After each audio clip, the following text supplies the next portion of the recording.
Ikaw, alas 12 pa. Anong oras pa lang, oh? Nantok na ako. Ano pa? Mga 45. 5 minutes.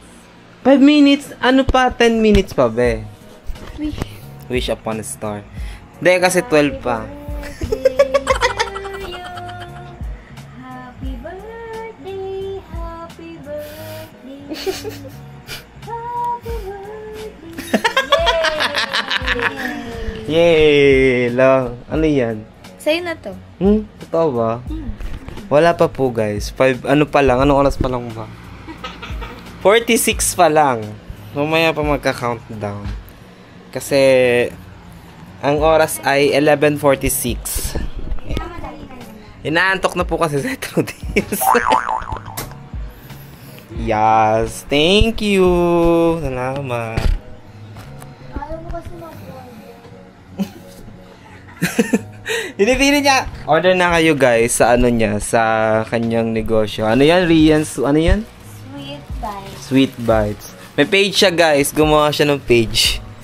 Sobrang dedicated niyang gumawa ng negosyo ngayon kasi ano yung sinasabi mo, may pinaghahandaan ka. Camp kami. May pinaghahandaan siyang youth camp. So, sabi ko naman sa kanya, kahit patapos yung youth camp, tuloy-tuloy niya yung negosyo niya kasi ano yan, parang tawag nito. Ano yan, step by the step yan sa ano, sa life. Yun lang naman. And anong oras na ba? So, it's 47. Mamaya pa, mga ilang minuto pa bago mag-birthday ko. So, yes. It means, dagdag age na naman. Yan, katatapos lang nilang mag-declutter. Dahil, ibibenta po yung ibang mga damit. Sobrang dami na po namin damit dito. Meron na din po ako mga damit na hindi ko ginamit. And, ayun lang. Damit lang naman. So, thank you guys. Ano na, tiin nyo na lang ako sa bukas or mamayang madaling araw. At ako ay maglalagay muna ng punda dahil papalit kami ng punda. So, bye-bye! Hello! Ayan, that's my birthday. So, ayan, actually, today is my birthday and yeah, nabati na nila ako dito sa bahay. So, ganito ko lang guys, no?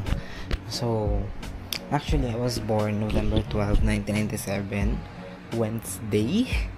Ano ba nga lang? Wednesday. Today is Wednesday na. So, Wednesday na ngayon. So, actually, sa history ng buhay ko, hindi ako, di ba kasi may mga kwento. Yung kwento sa akin ng mga parents ko, yung biological parents ko.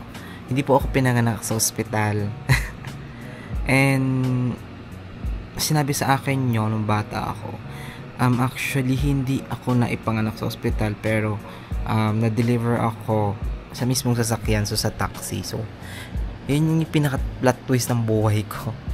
So, ano nga alam kung ano bang yun, meaning nun. Actually, nung bata ako, yun yung kwento sa akin. Yung sabi niya, hindi ka naman pinanganak sa ospital, pinanganak ka sa taxi. Sabi ko, totoo pala. Kala ko hindi. Kasi, nung manganak na daw yung mother ko, ang ginawa, sinugod ako sa ospital sa may Pasig. Pero ang nangyari, nung bago pa ako makapunta ng ospital, nairi na ako doon sa tawag nito, sa taxi. So, yun yung pinaka-plot twist ng life ko. So, hanggang sa yun, hindi ko rin alam kung saan galing yung pangalan ko noon time na yun. Yung nickname ko, pati yung name ko. Pero yung name ko, nalaman ko lang din kasi hinango lang siya sa Saint or si Saint John the Baptist or si Juan Bautista. Diba? Si San Juan Bautista. So, yun po yung pangalan ko kaya John. And yung nickname ko, ang sabi daw, nagtatanong sa akin yung mga mga friend ko kung Ilocano ba daw. So, hindi po, wala po kami lahing Ilocano. Pero, ayun, dahil daw lalaki, ganun daw yun eh. So, ayun, happy birthday sa akin. And, mamaya, anong oras pa lang ba? Alas 12. Madaling araw pa lang ngayon. So, 12 pa lang. Maya, marami akong errands na gagawin bago ako umalis. Kasi pupunta ako ng Baklaran din. Yun. And, magpapa-haircut. Kasi mahaba na and Yan, later na lang ng umaga guys. So, I'll update you. Bye! Happy birthday! So, yan. Good afternoon guys. So, today is my birthday. Sabi ko sa inyo, babalik ako kayo eh. Kasi nakatulog na talaga ako kanina. Lakad tayo today. And, susunod na magpagpagupit tayo dahil, pero maganda din ang looks natin. Kasi, tayo pupuntahan saglit around Manila. So, ayan. Nag-ready ako ng mga gamit ko. And yung susuotin. Pero bago tayo pumunta ng Manila, so, magpunta muna tayo ng Baclaran para mag-Simba. Pero mamaya pa namang mga hapon yun siya. Mag-ready lang ako kasi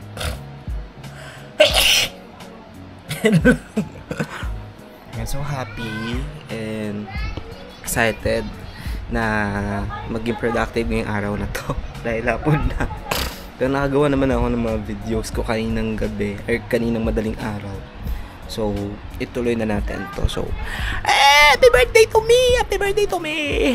Huwag niyo na tanawin kung ilang taon na ako kasi nasabi ko na kanina kung anong year ako pinanganak. So, hindi ko sasabihin sa inyo kung ilang taon na ako dahil alam niyo na yun. Do the math. You do the math na lang guys. So, day ko na lang kayo after this kasi haircut muna tayo. And then, mag-shave for a new look. So, I'll see you soon. Balik ako kayo guys. Yes! So update lang po. Ayan, nagpagupit na po ako. And ready na po akong gumala. Ay, gumala tuloy, umalis. Ayan. So sa TikTok ko, ito yung outfit ko today. And abangan nyo na lang mamaya kung sino ang kasama ko guys. Yes! Ano nga talaga? Nagpe-play. Perfect. Hello! So ayan guys, nandito tayo sa SM. And yan, finally kita kami ni Ando after ilang araw na pagpaplanong. 1 week. Week. Ilang week na pagpaplanong yun. Kasi nga buhat na may wala si Bakla ay wala sa Cavite. Ako ay nasa Parañaque. Minsan si Bakla nasa Cavite. Hindi kami magtagpo ng tadhana. Pero ngayong birthday ni Balong, nagtagpo kami. Going to celebrate it. Yes! At wala kayong magagawa doon. Yes, dahil kami ang pabebe girl. At wala kayong magagawa kung pabebe kami sa mga video namin. Yeah, dahil nanonood lang kayo. Tama na! May gift si Andres sa akin. Yeah. Oh. So kahapon pa kasi, kanina bang madaling araw, na-surprise na ako ni Bakla ng tao sa bahay, sila Trudis, si Mama. Kasi gumagawa po si Trudis ng kanyang product, which is yung parang alam mo yung Graham ball. Yeah, naggagawa siya kasi nag-iipon siya for youth camp. Sabi ko, pwede naman yan once na halimbawa natapos na yung youth camp, tuloy mo pa rin sa mga ganyan. So far, so para good. Para may income siya this coming Christmas. So far, so good is patuloy pa rin po na mamayagpag ang kanyang negosyo. At sana po wala pong manabotahe. Wala mag-evil eye. Wala mag-evil eye. Kasi barang kate. Ayun. And yan, kakarating ko lang din po sa biyahe. Parang ilang oras ang biyahe. Kasi 4 ako umalis eh. Mga may 40 minutes, 50. Oo, kasi kaka 5 pa lang dito guys. So, ayan. Tapos yung title ng kanta ay It's Not Right, But So Okay. Whitney Houston po yan. Parang pakiramdam ko pag nasa bus ako, parang sumasayaw ako na yung kay Sasha Velour. Drag queen. Drag na ta. Yung kay Sasha Velour tsaka yung kay kay Peppermint ba? Peppermint. Oo. So we're going to Manila today. Yes. So naloka ako dahil unti lang dala ni Balong. Ang dala ko outfit ay 10. Ang galing, kaya sabi ko, ka Mga maleta ko, naalala ko, yung mga hagdan-hagdan pala sa LRT, MRT. Ay, excited na Bakla. Sabi niya kanina, nag-usap kami. May maleta akong dala. Sabi ko, Nax, kabog ako magdadala ko cabinet. Ang dala ko lang po ay 2 damit, 2 short, 1 sapatos. Outfit 10. Mukta. Knowing mo naman ako pag another vlog kami, kahit 2 vlog kami ngayong araw, magpapalit lang kami ng outfit. Actually, may vlog din ako sa Kaingin nung nakaraan, yung bago ko umuwi, nabutan ako ng bagyo. Pero feeling ko muna tong video na to guys, kasi sayang naman. Ito yung, dapat ito sana yung bibilin ko guys eh. Kaso wala mas pinili ng puso kong manghablot na lang. Nyay. Hindi ka makukulong. Hindi ka makukulong. Si Nakalong, birthday ni Nakalong tuloy ngayon at siya ay makukulong. Yes. Ako, ang dream camera ko naman, etong GoPro. Hindi Dream camera ko to kasi knowing naman ako na balong motor vlog as a motor vlogger. So, dream ko talaga magkaroon ng GoPro. So, Parang- this coming my birthday po, baka naman, oh, Ano magiging ang magiging na page ni Andrew Andrew's Motovlog. Tapos may dulo sa TV, Motovlog TV. oy, why not? Di ba galaera naman ako? Abangan nyo guys, magpa-plan kami ni Balong. Mag-motor vlog kami sa Naik. Kasi may mga view doon na magaganda. Tapos may mga ilog. Yes. Abangan nyo yan. Basta abangan nyo yan siya. Pero abangan nyo kami sa labas. Pero Manila muna abangan nyo kasi we're going to Manila. Yes, kita-kits tayo sa Manila guys. Pero as of now, muna kami. Muni muna dito Yes, saglit. chikahan muna kami nyo yun. Yes, chismis muna. Alam mo ba si ano? Sino?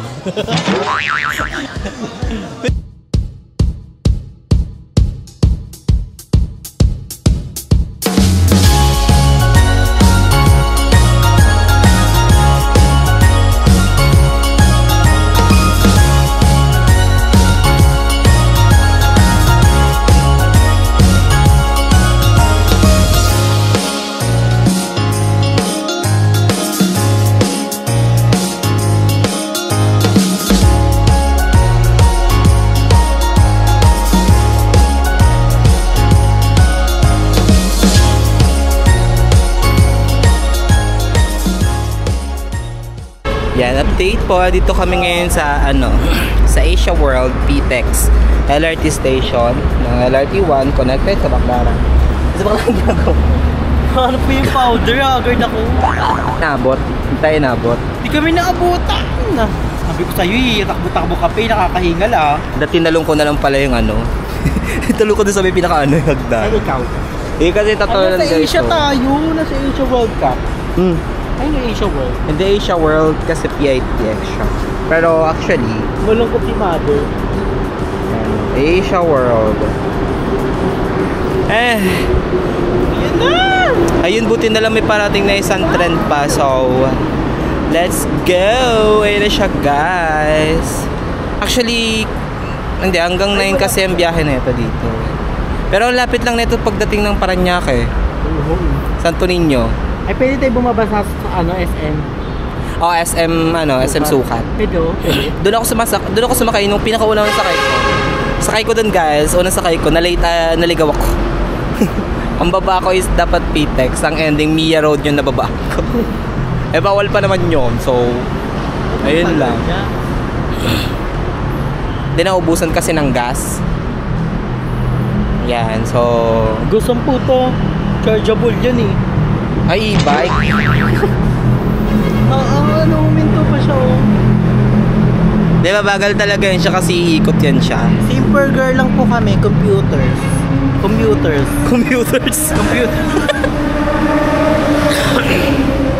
Ayan, so papunta na po yung trend and sabi dito, stay behind the yellow line. Ayan, huwag lumagpas ay tinakdang ni daw na linya. Ayan. Tagal? Parahin mo Ang may day ko nga eh. Parahin mo. Ay mo karinig. Ayun na. So, let's go. Mag-pack na tayo ng things. And, let's get ready. Ayun na, guys. Parahinan nyo na. Pero kaya para to. Uy, ganito yung yung bus train sa Thailand. Ito yung design. Tapos wala upuan. Eh, meron niya.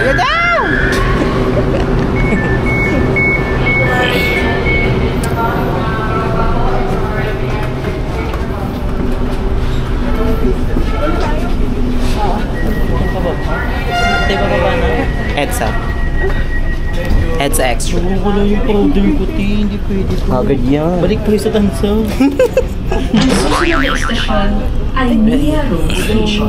Next station. Mia Road Station. Oh, diba? Ganito yung maganda yung boses dito sa LRT. Pero sa MRT.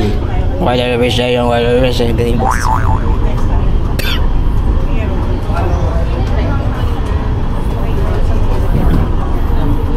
Laputi. Station. Poresa Station. Next station, Powdery. Retouch. Next station, Retouch Station.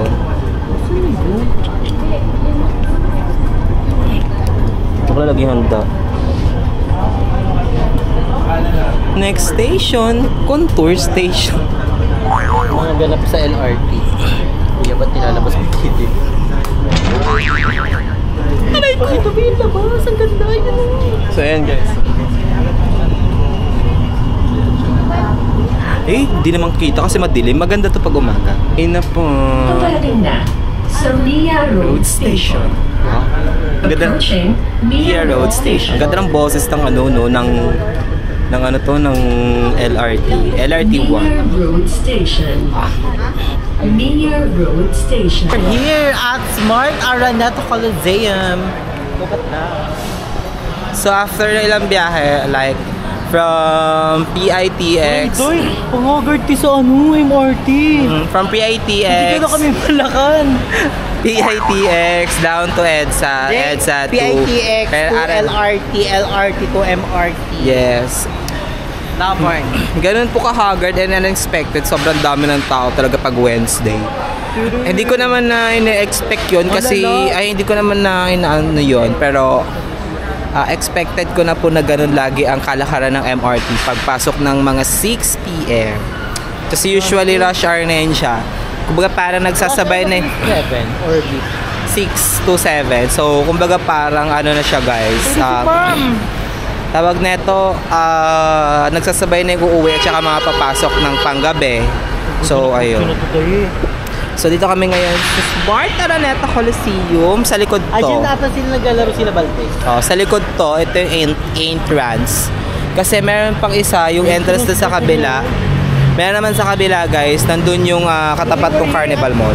Smart Araneta Coliseum. Ayan, no. Ta-da-tan! Ayan. Sa likod, kako. Sa likod. So, galing kami ng gateway. And para nakarana dito rin ako eh. Pero, ayan lang. Yun lamang po. And maraming salamat. So, bye! Oh, ayan. After ng mga ilang biyahe, sa wakas ay nandito na po kami sa bahay nila mami. Yan. Welcome again kasi pangilan ba? Ito yung second time na nandito kami sa bahay nila mami guys. And ito yung bigay din na mami nung last time. Kasi ito, nag-aantay akong mag-sale to. Kaso nga diba medyo may pagka-pricey dito mga ganito yun. So, sana lang natin sa kanya later. And yun. So, nag-charge lang din ako ng phone. Sa mayo, tsaka si nag-charge din ng phone. Tapos, rekta na agad. So, medyo mahaba nga lang yung biyahe. Si Jekway, sabi niya, bukas na lang daw po siya pupunta. Dahil parang may meeting ata daw siya according sa kanyang message sa amin. Na meeting din siya. So, ayun. Obsessed ako sa ganito. Ano do? Sa bubble wrap. Yan. Ganda kasi itong bubble wrap ganito pag ginaganyan siya. So, ito ay from Teleskin Selfie Stick Mini Tripod. So, siya ay pupwede sa mga GoPro and 360 and also DJI. So, yan. So, ang gamit ko kasi is ito. Wait, pakita ko sa inyo guys. Di pa ako nakakabili ng stand niya. Pero hopefully makabili tayo ng din. Bibili din ako ng magnetic niya na ganito. So, ito ay free. Kasama siya sa tawag nito, adventure combo ata. Or anong combo ba yun? Sa ito, magnet kasi yan siya guys. Pag dinidikit mo siya ganito. So, si Jamie. Hey, say hi. What are you holding? Balloon. Oh, let me see what. Alright, and this one is from Chili's like no place here. Wala daw place dito. Ano daw yun? Hindi ko alam yun. Bala sila dyan. Busy siya. Oh! Yeah! Oh, that's so nice! Yes! Oh, may balloon ako from Jamie. And then sabi niya, Happy birthday to me! Yan. Actually, hindi talaga ako pala celebrate ng birthday. Siguro pag mga naaalala, oo. Pero madalas, pag naaalala ng mga friends before, di kaya minsan pag halimbawa ako busy ako, hindi ko naaalala. Minsan may babati na lang na, "Uy, birthday mo ba?" Ganito, ganyan. Ganon sa company before. Pero, as of now, okay naman na. Sanay naman ako na hindi masyadong pala celebrate na. Nung bata ako, o nagse-celebrate ako ng talagang birthday. Pero ngayon, parang I think, mas prefer ko na hindi masyado dahil siguro dahil sa matanda na din at hindi na anuhan ng masyado ng birthday parties. Siguro yun na lang din yun. Pero sabi nga nila kasi minsan lang mangyari sa buhay natin to, so celebrate pa rin naman. Pwede naman siya i-celebrate and tawag nito. Ano naman siya i-celebrate kahit paano. Kung hindi lang masyadong bongga or if you feel na hindi talaga. So, ayun. So, dito tayo ngayon sa bahay ng Mami O at nagkakabit sila ng Christmas light. And Christmas tree. Yan, may Christmas tree silang kinakabit ko dahil. Ito yung second time na makakita ako ng Christmas tree opening ulit. Kasi nung last time sa may Araneta ko ba. Ito naman siya. So, ito yung kanila. Bongga kasi every year nagpapalit ko sa Mami O ng team. Samantalang kami, kung yung ginamit ka next year, yung last year, yung gagamitin this year. Tapos isa nagkukulang pa yung mga Christmas ball. Yun hindi tugma sa tema. Pero okay lang naman kasi kahit sino naman, let's celebrate ang Pasko kasi ang Pasko naman is talagang celebration ng kapanganakan ni Jesus Christ. Uy, gusto mo yun? Masyadong which is, yun naman talaga. So, ayan. After kasi ito, kagaya niyan. So, nasa ngayon, papahinga muna kami and masyado masakit ang tiil ko. Maling sapatos ate na suot ko. So, date ko na lang kayo later. Bye-bye!